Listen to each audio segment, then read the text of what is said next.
دیوبندیوں کے معروف عالم خلیل احمد امبیٹوی سہارنپوری نے براہین قاطعہ میں نبی پاک صلی اللہ علیہ وآلہ وسلم کے علم سے معاذ اللہ شیطان کے علم کو زیادہ قرار دیا اور حضور علیہ السلام کے علم کی نعوذ باللہ توہین کی۔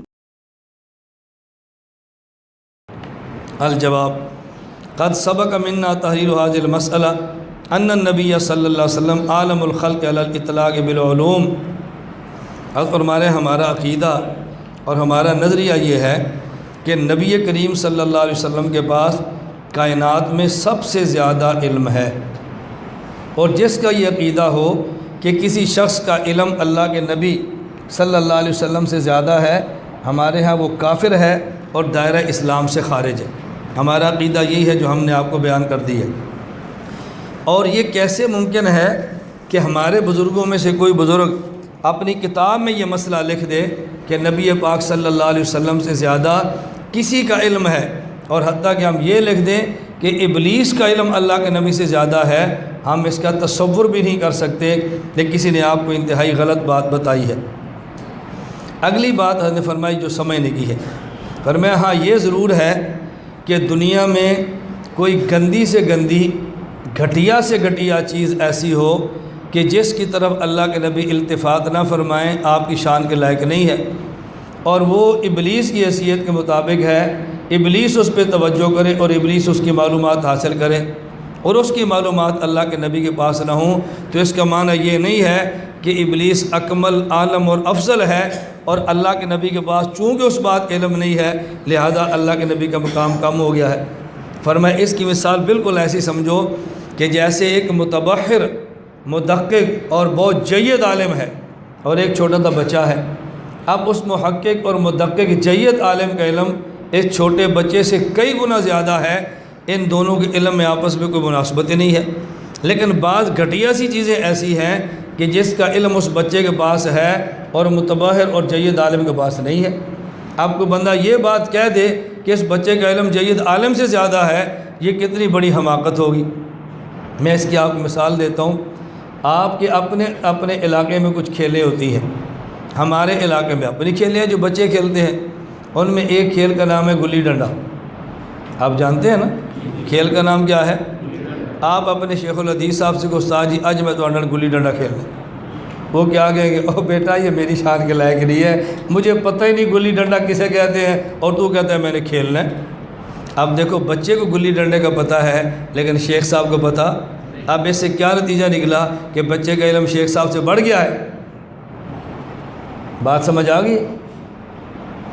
اب ایک آپ کے مدرسے کے شیخ الحدیث ہیں، بہت بڑے ہیں، اور آپ کا سائیکل پنچر ہو گیا اور آپ کے استاد جی اس کو پنچر تو لگا دو، وہ کہتے ہیں بیٹا میں پنچر نہیں لگا سکتا، مجھے پتہ ہی نہیں ہے۔ تو پھر کہ استاد جی آپ سے تمہارا دکان والا افضل ہے جو پنچر لگا سکتا ہے، تمہارے پاس تو اتنا بھی علم نہیں کہ ٹائر کو پنچر کیسے لگانا ہے، تو ہم شیخ الحدیث بنے بیٹھے ہو۔ اب بتاؤ یہ پنچر لگانے والا جو پنچر لگانے کا فن جانتا ہے، یہ شیخ صاحب سے بڑا ہو گیا علم میں؟ حضرت فرماتے ہیں اسی طرح اگر ایک گندی چیز کا علم اللہ کے نبی کے پاس نہ ہو، ابلیس کے پاس ہو، تو ہم یہ کہتے ہیں فلاں بات کہ ابلیس کو پتہ ہے حضور کو نہیں پتہ، تو اس کا معنی یہ نہیں ہے ابلیس کامل ہے، الیاذ باللہ اللہ کے نبی ناقص ہے۔ اس کی اب حضرت نے کئی مثالیں دی ہیں۔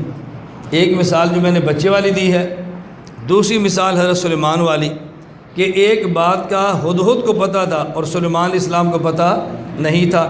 سلیمان علیہ السلام کو پتہ تب چلا جب ہدہد نے بتایا۔ اب جب تک سلیمان علیہ السلام کو اس واقعے کا پتہ نہیں تھا تو کوئی بندہ کہہ سکتا ہے کہ ہدہد کا علم زیادہ ہے کیونکہ فلاں واقعے کا علم سلیمان علیہ السلام کو نہیں ہے۔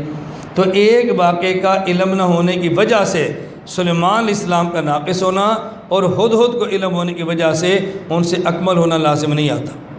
تیسری مثال کیا دی ہے؟ فرمایا افلاطون اور جالینوس ان جیسے اور بڑے بڑے حکیم ہیں۔ اب ایک علم ایسا ہے جو گٹر کے گندے کیڑے کے پاس ہے اور جالینوس کے پاس نہیں ہے۔ اب یہ جو گٹر کا پخانہ ہے اس کو کھائیں تو مزہ کیسا آتا ہے، یہ جالینوس کو پتہ ہے یا کیڑے کو پتہ ہے؟ بتاؤ کیا مزہ آتا ہے، کس کا پتہ ہے اس کو؟ جالینوس کو پتہ ہے کیڑے کو۔ اب کو چونکہ اس گندی غذا کا ذائقہ، کیفیت، اس کی قسم کیڑا جانتا ہے، لہذا جعلی نوح سے ناقص ہے، اور کیڑے سے بھی گیا گزرا جس کو یہ بھی نہیں پتہ گند کھانے کا مزہ کیا ہوتا ہے۔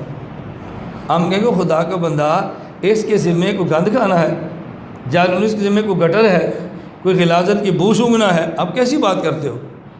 میری بات سمجھ آ رہی ہے؟ تو اس طرح جالینوس کا مقام کم کیڑے سے نہیں ہوتا، سلیمان علیہ السلام کا مقام ہدہد سے کم نہیں ہوتا، اور اسی طرح اس عالم کا علم اور مقام اس چھوٹے بچے سے کم نہیں ہوتا، اور کوئی گندی اور غلیظ چیز کا علم ابلیس کے پاس ہو اور رسول اللہ صلی اللہ علیہ وسلم کے پاس نہ ہو تو اس سے لازم نہیں آتا کہ ابلیس کا علم زیادہ ہے علیہ باللہ اور نبی پاک صلی اللہ علیہ وسلم کا علم ان سے کم ہے، اس کا معنی ہرگز نہیں ہے۔ جواب سمجھ آ گیا؟ آگے حضرت نے بات فرمائی ہے کہ دیکھیں ہمارے علاقے ہندوستان کے جو اہل بدعت ہیں جو کہتے ہیں کہ حضور پاک علم ابلیس سے بھی زیادہ ہے، وہ دلیلوں میں کیا باتیں پیش کرتے ہیں اور اس جھگڑے کو نمٹاتے کیسے ہیں؟ وہ کہتے ہیں رسول اللہ صلی اللہ علیہ وسلم ابلیس سے افضل ہے، اور جب ابلیس سے افضل ہیں تو ابلیس والے سارے علوم بھی حضور کو آئیں گے نا، یہ کیسے ہو سکتا ہے؟ افضل تو ہوں لیکن ابلیس کے علم نہ آتے ہوں؟ تو نبی پاک صلی اللہ علیہ وسلم کا ابلیس سے افضل ہونا اس بات کی دلیل ہے کہ ابلیس والے سارے علوم بھی آپ کے پاس ہیں، یہ قیاس کرتے ہیں۔ حضرت مولانا سہارنپوری فرماتے ہیں کہ یہ قیاس بالکل غلط ہے، قیاس غلط ہے، اس کی آگے وجہ بیان فرمائی ہیں۔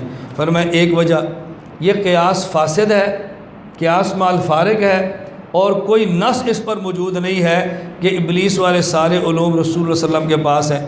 اس پہ نص تو ہے کہ اللہ کے نبی کائنات کی ساری مخلوق سے افضل ہیں، لیکن ابلیس والے سارے علوم بھی آپ کے پاس ہیں، اس پر کوئی نص نہیں ہے۔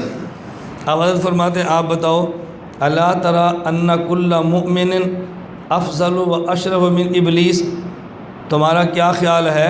اللہ کے نبی تو بہت بڑے ہیں، عام ایوان والا بھی ابلیس سے افضل بھی ہے، اشرف بھی ہے، لیکن تم یہ بتاؤ فیلزم علی ھذا القیاس ان یکون کل شخص من احاد الامہ حاویا علی علوم ابلیس، تو کیا اس کا مطلب یہ ہے کہ جو علوم ابلیس کے پاس ہیں وہ ہر مومن کے پاس بھی ہیں، کیونکہ ہر مومن ابلیس سے افضل ہے؟ امت کو گمراہ کرنے کا فن کس کے پاس ہے؟ امت کو گمراہ کرنے کا فن کس کے پاس ہے؟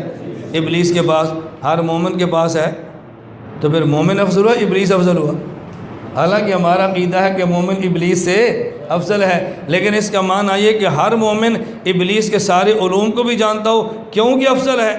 کہتے ہیں یہ بات تو ٹھیک نہیں ہے، تو ہم کہتے ہیں نبی پاک کے بارے میں یہ بات آپ کیوں کہتے ہیں کہ ابلیس والے سارے علوم حضور کے پاس ہیں صلی اللہ علیہ وسلم؟ دوسری مثال دی جو پہلے بھی گزری ہے، سمجھانے کے لیے مثال دی کہ دیکھو سلیمان علیہ السلام ہدہد سے افضل ہے، لیکن جو ہدہد کو جس بات کا علم تھا حضرت سلیمان کو علم نہیں تھا، تو کیا حضرت سلیمان کے افضل ہونے کی بنیاد پہ یہ کہنا کہ جو بات ہدہد کو معلوم تھی سلیمان علیہ السلام کو پہلے سے معلوم تھی کیونکہ افضل ہیں، یہ بات غلط ہے۔